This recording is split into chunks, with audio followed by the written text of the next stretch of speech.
PoK భారత్దే. Pakistan ఆక్రమిత కశ్మీర్ని త్వరలో భారత్ స్వాధీనం చేసుకుంటుందని సంచలన వ్యాఖ్యలు చేశారు అమిత్ షా.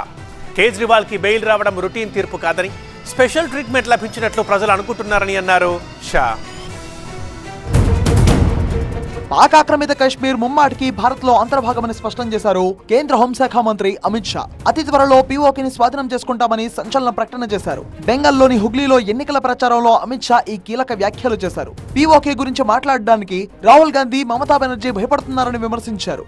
భారత్ కశ్మీర్ లో టూరిస్టుల సంఖ్య రికార్డు స్థాయిలో పెరిగితే పీఓకేలో మాత్రం గోధుమ పిండి ధర రికార్డులు క్రియేట్ చేస్తుందన్నారు అమిత్ షా. పాకిస్తాన్ కు వ్యతిరేకంగా పీఓకేలో నిరసనలు చెలరేగుతున్నాయని, భారత్ లో విలీనం చేయాలని అక్కడి ప్రజలు కోరుకుంటున్నారని అన్నారు. తప్పకుండా పాక్ ఆక్రమిత కశ్మీర్ ను త్వరలోనే స్వాధీనం చేసుకుంటామని సంచలన వ్యాఖ్యలు చేశారు అమిత్ షా.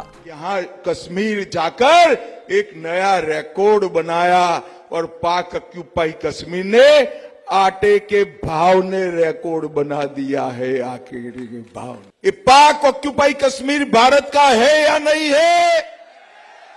जोर से बोलो, है या नहीं है?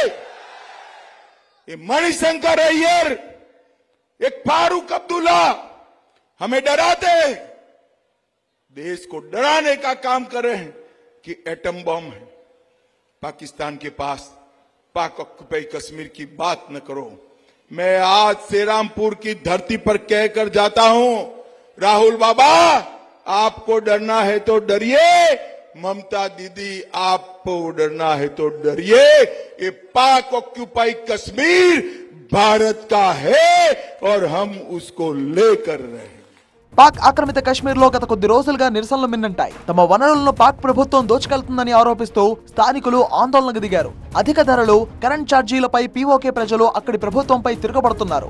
ఆందోళనకారులపై పాక్ ప్రభుత్వం ఉక్కుపాదం మోపుతోంది. సైన్యం కాల్పుల్లో 4 పౌరులు చనిపోయారు. ఇప్పటికే కేజ్రీవాల్ కు ప్రత్యేక పరిస్థితుల్లోనే మధ్యంతర బెయిల్ వచ్చిందని దేశ ప్రజలు అంటున్నారని తెలిపారు. ఇది రొటీన్ తీర్పు కాదని, స్పెషల్ ట్రీట్మెంట్ ఇచ్చారని అనుకుంటున్నారని సంచలన వ్యాఖ్యలు చేశారు. 2029 వరకు మోదీనే ప్రధానిగా ఉంటారని, ఆ తర్వాత కూడా మోదీనే బీజేపీ నాయకత్వం వహిస్తారని అన్నారు అమిత్ షా.